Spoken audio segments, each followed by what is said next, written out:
Hello students, आज के इस वीडियो लेक्चर में हम लोग फिजिक्स के मैग्नेटिज्म चैप्टर के बहुत ही इम्पॉर्टेंट कॉन्सेप्ट को सीखने वाले हैं। और उस कॉन्सेप्ट को सीखने के साथ ही साथ हम लोग 4-5 डेफिनेशंस भी सीखेंगे जिसको आप लगातार रटते रहते हैं फिर भी याद नहीं होता है। क्या क्या वो टर्म है सर जो याद नहीं होता है? वो सब टर्म है magnetising field intensity, magnetisation, magnetic induction, susceptibility, relative permeability. ये सब टर्म एक दूसरे से कैसे रिलेटेड है और कैसे डिफाइन किया हुआ है, ये आपको आज के बाद याद करने की ज़रूरत नहीं पड़ेगी।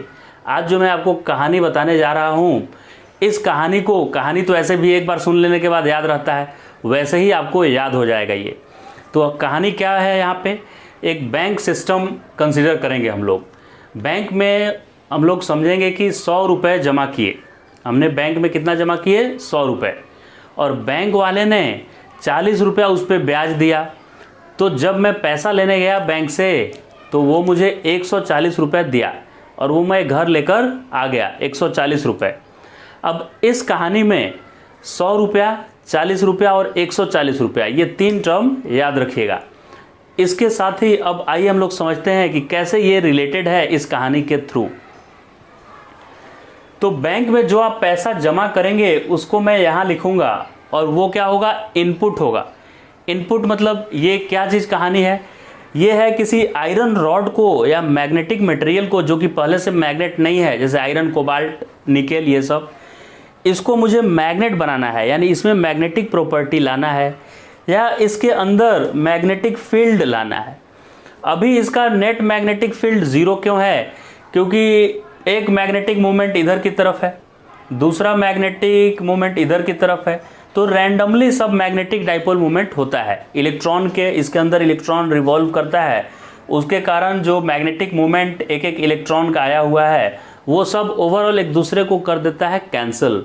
तो मटेरियल का जो मैग्नेटिक मटेरियल है, जैसे आयरन, कोबाल्ट, निकेल, ये सब, या एल्युमिनियम भी, ये सब के अंदर नेट मैग्नेटिक मूवमेंट क्या होता है? 0। कोई सा इलेक्ट्रॉन का इधर होता है तो किसी दूसरे का उल्टा हो जाता है, तो नेट 0 होता है। लेकिन जैसे ही इसके आसपास मैग्नेटिक फील्ड आता है तो आपको याद होगा कि मैग्नेटिक डाइपोल मैग्नेटिक फील्ड में अलाइन हो जाता है। जैसे ऐसे राइटवर्ड साइड में मैग्नेटिक फील्ड किसी ने अप्लाई कर दिया, ऐसा वाला मैग्नेटिक फील्ड किसी ने अप्लाई कर दिया, तो ये जो इधर था ना वो अलाइन होके ऐसे आ जाएगा, ये भी ऐसे आ जाएगा। ये टेढ़ा था, ये भी ऐसे सीधा हो जाएगा, फिर जो टेढ़ा था ये भी सीधा हो जाएगा ऐसे, क्योंकि मैग्नेटिक डाइपोल पे फोर्स लगता है। मैग्नेटिक फील्ड में रखने पे फोर्स, नेट फोर्स नहीं लगता है, टॉर्क लगता है। 2 फोर्स लगता है। जैसे कि एक इलेक्ट्रिक फील्ड में एक इलेक्ट्रिक डाइपोल रखें, -Q प्लस Q पे इधर धक्का लगेगा, माइनस पे इधर, तो नेट फोर्स 0 हो जाएगा। लेकिन टॉर्क लगता है ना, और वो टॉर्क क्या करता है? ये टेढ़े वाले डाइपोल को सीधा करने की कोशिश करता है। वैसे ही मैग्नेटिक फील्ड में अगर आप आयरन, कोबाल्ट, निकेल, ये सब मटेरियल को रखेंगे तो उसके अंदर का जो मैग्नेटिक डाइपोल बना हुआ है इलेक्ट्रॉन के सर्कुलर मोशन के कारण, वो अलाइन हो जाएगा सब, तो सब ऐड होने लगेगा। तो ऐड होने के कारण इसके अंदर अब मैग्नेटिक फील्ड पुराने वाले मैग्नेटिक फील्ड से ज़्यादा हो जाएगा। मतलब रेड वाला मैग्नेटिक फील्ड 100 था, मान लीजिए 100 मैंने अप्लाई किया था, तो ये ब्लैक वाला भी तो कुछ मैग्नेटिक फील्ड नेट ले आ रहा है अरेंज होके, तो ये 40 मान लीजिए ले आ रहा है। तो अभी अंदर का नेट फील्ड पता है क्या हो जाएगा? 140 हो जाएगा अंदर का फील्ड। पहले इसके अंदर का मैग्नेटिक फील्ड, ये एक्सटर्नल मैग्नेटिक फील्ड नहीं लाने से 0 था, अब एक्सटर्नल लाने से ये 100 एक्सटर्नल लाना तो और ज़्यादा हो गया, 140 हो गया, और राइट। मतलब ये मैग्नेटिक मटेरियल यानी कि आयरन अगर हम यहाँ पे लें तो ये वो बैंक है। अब इस बैंक में 100 रुपया मैग्नेटिक फील्ड में जो लगा रहा हूँ वो 100 रुपया है, और ये 40 रुपया और अपने अंदर से इंड्यूस कर दे रहा है, और टोटल मैग्नेटिक फील्ड ये अपने अंदर कर ले रहा है 140। समझ गए क्या है 100, 40 और 140?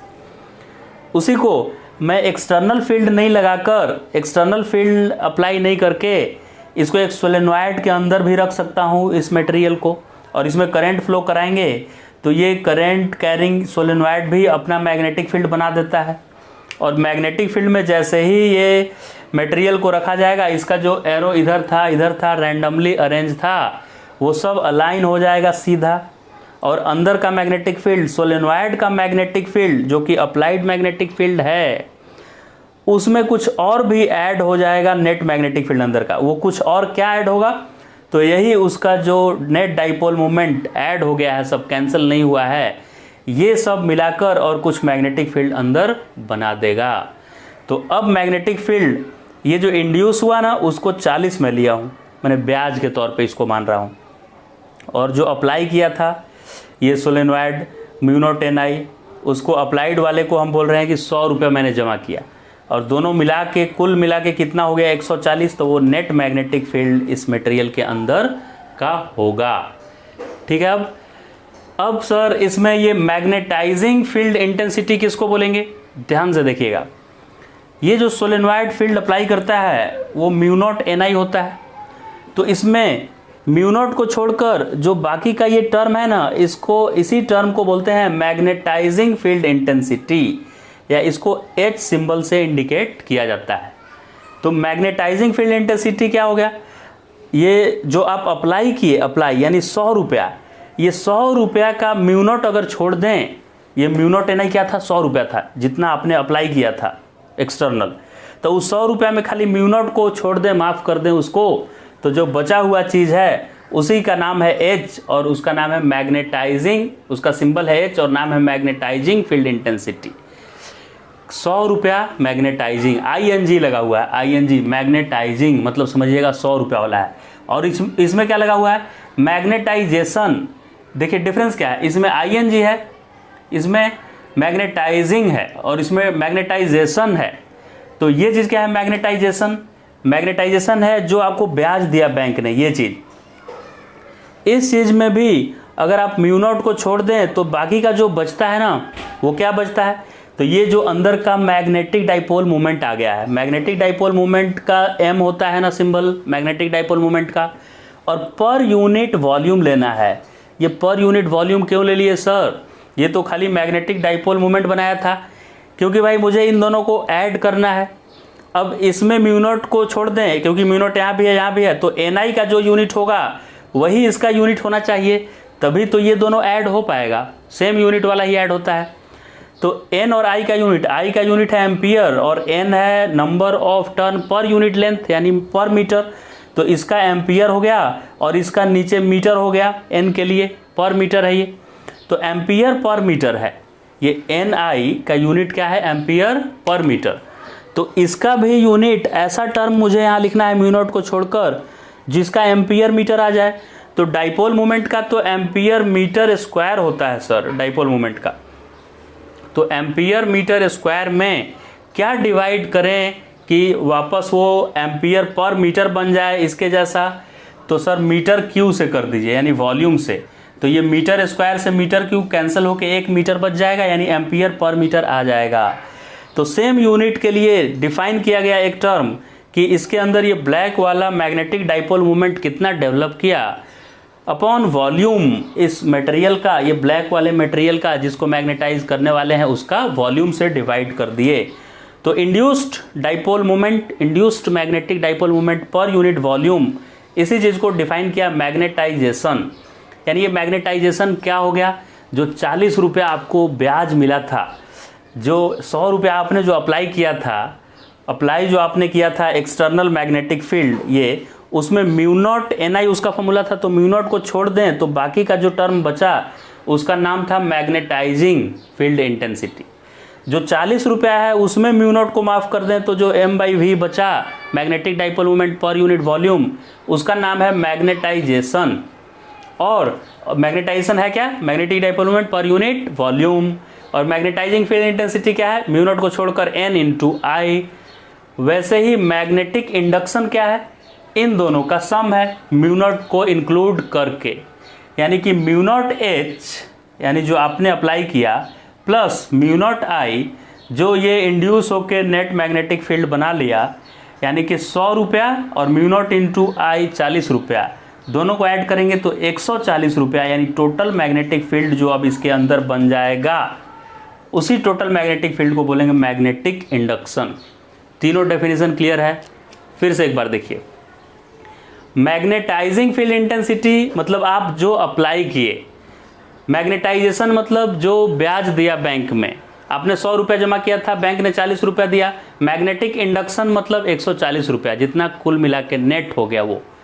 तो ये क्या है, मैग्नेटाइजिंग मतलब 100 रुपया, मैग्नेटाइजेशन मतलब 40 रुपया, और मैग्नेटिक इंडक्शन मतलब 140 रुपया। मूलधन प्लस ब्याज और दोनों मिलाकर जो आपको मिला मिश्र धन, वो टोटल का नाम है इंडक्शन। टाइजेशन, इंडक्शन, याद रखिएगा ये नाम। अब आ जाते हैं हम लोग ससेप्टिबिलिटी वाले पे। ये कहानी तो समझ ही गए होंगे कि सर ये नेट मैग्नेटिक फील्ड है 140 रुपया, और जो अप्लाई किया गया था उसका वैल्यू कुछ ऐसा था, म्यू नॉट एन आई, सोलेनॉइड के अंदर का मैग्नेटिक फील्ड 100 रुपया, और ये 40 रुपया क्या था सर, तो ये mu naught into magnetic dipole moment पर यूनिट वॉल्यूम था, जिसका नाम था मैग्नेटाइजेशन। इसको आई सिंबल से भी इंडिकेट करते हैं। इस चीज को क्या लिखते हैं हम लोग, आई सिंबल से भी इंडिकेट कर देते हैं। 140 रुपया, 40 रुपया जमा किए, 100 रुपया जमा किए, 40 रुपया ब्याज मिला, घर लेकर आए 140 रुपया। कहानी क्लियर? आ जाइए अब। ये म्यू एन आई क्या है, जो घर लेकर पैसा आए। ये क्या बोल दिया हम उसको, म्यू एन आई को बोल दिए, जो घर लेकर हम पैसा आए 140 रुपया, equal to mu naught n I, जो अप्लाई किए वो चीज है, जो अप्लाई किए। ये नेट है इसलिए हम यहाँ पे एयर का नहीं रखे हैं, नेट ये है ना, तो यहाँ एयर का नहीं लिखे हैं, यहाँ पे एब्सोल्यूट लिखे हैं मटेरियल का, क्योंकि टोटल वहाँ पे लेना है, यानी कि वो मटेरियल का प्रॉपर्टी भी इंक्लूडेड है उसमें। तो एब्सोल्यूट परमिबिलिटी इसको बोलते हैं म्यू को, और म्यू नॉट को बोलते हैं परमिबिलिटी ऑफ फ्री स्पेस। तो ओके, ये म्यू एन आई लिखा हुआ है, ये म्यू नॉट एन आई हुआ है। म्यू नॉट एन आई का मतलब है कि ये मटेरियल ब्लैक वाला है चाहे नहीं है, उससे कोई मतलब नहीं है। आपका सोलेनॉइड कितना प्रोड्यूस किया है मैग्नेटिक फील्ड, वो चीज़ है म्यू नॉट एन आई। मतलब ये अप्लाइड मैग्नेटिक फील्ड है ये चीज़, ये इंड्यूस्ड है, ये तो पता चल ही गया आपको म्यू नॉट, और ये मैग्नेटिक डाइपोल मोमेंट डेवलप कर गया था पर unit volume mu naught I. अब इन तीनों टर्म में n इंटू आई को h लिखते हैं, इस n आई को भी h लिखते हैं हम लोग, राइट। अब क्या बोलते हैं इसको, मैग्नेटाइजिंग, n आई को क्या बोलते हैं, मैग्नेटाइजिंग फील्ड इंटेंसिटी, इस h को, और I को क्या बोलते थे बताइए, मैग्नेटाइजेशन या intensity of magnetization. Magnetization word लगा हुआ रहेगा जो इंड्यूस होगा उसमें। Total applied induced, mu naught के जगह पर म्यू नॉट, आई को आई लिखा है मैंने, म्यू नॉट को म्यू नॉट, और एन आई को सिर्फ एच लिख दिया है, इधर भी एन आई को एच लिख दिया है, और यहाँ टोटल था इसलिए एब्सोल्यूट म्यू लिख दिया मैंने। ये 140 रुपया, ये 100 रुपया, और ये मिला है मुझे ब्याज, यानी जो इंडक्शन हुआ है अंदर मटेरियल के अंदर, वो 40 रुपया है। इसको मैं लिख दिया ऐसे, ये टोटल था 140। तो अभी एक नया टर्म ससेप्टिबिलिटी क्या है उसको हम समझ ले रहे हैं, फिर हम लोग रिलेशन निकालेंगे कि ये ससेप्टिबिलिटी का रिलेटिव परमिबिलिटी से क्या रिलेशन है, म्यू आर और काई में क्या रिलेशन है, ये भी निकालेंगे। पहले काई क्या है समझ लेते हैं। काई है 40 रुपया बाई 100 रुपया। 40 रुपया क्या है आपको याद ही है, 40 रुपया क्या है, जो ब्याज मिला है आपको। और ब्याज मिलने का क्या मतलब है कि जो इंड्यूस हो गया है, ये ब्लैक जो अप्लाई किए हैं वो नहीं, जो ये ब्लैक वाला एक्स्ट्रा दे दिया है अरेंज होकर, राइट, ओरिएंट हो गया है एक डायरेक्शन में। तो ये जो 40 रुपये आया है मेरे पास इस ब्लैक वाले के कारण, वो 40 बाई 100 को काई बोला जाता है, ससेप्टिबिलिटी। तो 40 किसको माने थे, म्यू नॉट आई, तो देखिए म्यू नॉट आई लिख दिए। 100 रुपये क्या था जो अप्लाई किए थे, mu naught H, mu naught H, mu naught से म्यू नॉट कर गया तो आई बाई एच कट गया, तो क्या हो गया आई बाई एच। तो क्या काई आई बाई एच ही है। अब आई बाई एच में आई क्या है भैया, आई क्या है देखिए, डाइपोल मोमेंट कितना डेवलप किया पर यूनिट वॉल्यूम, और एच क्या है जो मैंने अप्लाई किया था बाहर से, यानी कि ये क्या आइटम था, ये आइटम था 100 रुपया, और ये क्या था 40 रुपया जो ब्याज मिला मुझे। तो ब्याज बाई मूलधन ही काई है। अब से याद रहेगा आपको काई। ससेप्टिबिलिटी क्या है, जो इंड्यूस्ड हो गया, जितना मैग्नेटिक फील्ड इसके अंदर इंड्यूस हो गया ये ब्लैक वाला एरो अरेंज होने के कारण, डिवाइडेड बाई जितना ये सोलेनॉइड ने प्रोवाइड किया था 100 रुपया, राइट, 40 रुपया बाई 100 रुपया, यही ससेप्टिबिलिटी है किसी भी मटेरियल का। अब अच्छा मटेरियल होगा तो उसकी ससेप्टिबिलिटी अच्छी होगी। अब बैंक डिफरेंट बैंक होता है, वैसे ही मटेरियल भी डिफरेंट होता है। किसी बैंक में आप 100 रुपया देंगे, जमा करेंगे, तो वो आपको 110 रुपया दिया, तो उस मटेरियल की ससेप्टिबिलिटी कम है। और दूसरे बैंक में दिए 100 रुपया तो वो 140 दिया, तो उस बैंक की ससेप्टिबिलिटी ज़्यादा है। तो वैसे ही मटेरियल भी डिफरेंट है। कोई मटेरियल में आप सोलेनॉइड के अंदर एल्युमिनियम को रखेंगे तो आप 100 मैग्नेटिक फील्ड देंगे तो वो 110 अपने अंदर करेगा, तो वो पैरामैग्नेटिक हुआ। और फेरोमैग्नेटिक ऐसा बैंक है जिसके 100 रुपया आप देंगे जिसको, तो 180 रुपया देगा, माने 80 रुपया अपने अंदर इंड्यूस, ज़्यादा ब्याज आपको दे देगा। और पैरामैग्नेटिक हो गया जो कम ब्याज देता है, 100 रुपया का 102 रुपया, 120 रुपया ऐसे देगा। और फेरोमैग्नेटिक ऐसे मटेरियल है जो 100 रुपया का 150, 180, 200 ऐसे देने लगेगा, बहुत ज़्यादा मतलब देगा। मतलब ये ब्लैक वाला भी बहुत ज़्यादा होगा, रेड वाला मैग्नेटिक फील्ड तो होगा ही। और तीसरा मटेरियल है डायमैग्नेटिक, वो उल्टे तरह का बैंक है, वो उल्टा पैसा लेगा आपसे। मतलब उसमें 100 रुपया जमा करेंगे तो वो उल्टा और कम कर देगा, आपका 80 रुपया लौटा कर देगा, क्योंकि उसका डाइपोल मोमेंट उल्टा इंड्यूस कर लेता है वो। तो डायमैग्नेटिक का ससेप्टिबिलिटी निगेटिव होता है। डायमैग्नेटिक का क्या होता है? निगेटिव ससेप्टिबिलिटी होता है। अब समझ गए सर, आगे बताइए। ससेप्टिबिलिटी होता है 40 रुपया बाई 100 रुपया। फिर एक टर्म है म्यू आर। क्या होता है म्यू आर? रिलेटिव परमिबिलिटी क्या होता है? तो म्यू आर होता है कुल कितना रुपया घर ले गए और बैंक में जमा कितना किए थे, 140 बाई 100, उसको बोलते हैं रिलेटिव परमिबिलिटी। तो 140 के जगह पर देखिए म्यू एच है और 100 रुपया के जगह पर म्यू नॉट एच है, तो mu H by mu naught H लिखे, एच से एच कट गया तो म्यू बाई म्यू नॉट आ गया। तो रिलेटिव परमिबिलिटी आ गया, permeability absolute permeability of medium by permeability of free space. वैसे आपको इलेक्ट्रोस्टैटिक वाला भी याद होगा ये कि mu R into mu naught में वहाँ आता था epsilon R into epsilon naught equal to epsilon हो जाता था, एब्सोल्यूट परमिटिविटी होता था। तो ये भी बिल्कुल उसी के जैसा फॉर्मूला है। अब हम लोग ये म्यू आर और काई में रिश्ता ढूंढेंगे। म्यू आर और काई में वही बैंक वाला कहानी, 140 रुपया बराबर कैसे आया होगा? 100 रुपया प्लस 40 रुपया। 100 रुपया जमा किए थे, 40 रुपया ब्याज मिला, दोनों साइड 100 से डिवाइड कर दीजिए। कितना सिंपल है देखिएगा डेरिवेशन, दोनों साइड 100 से डिवाइड में कर दिया। 140 बाई 100, 100 बाई 100, 40 बाई 100। 140 बाई 100 क्या था याद कीजिए?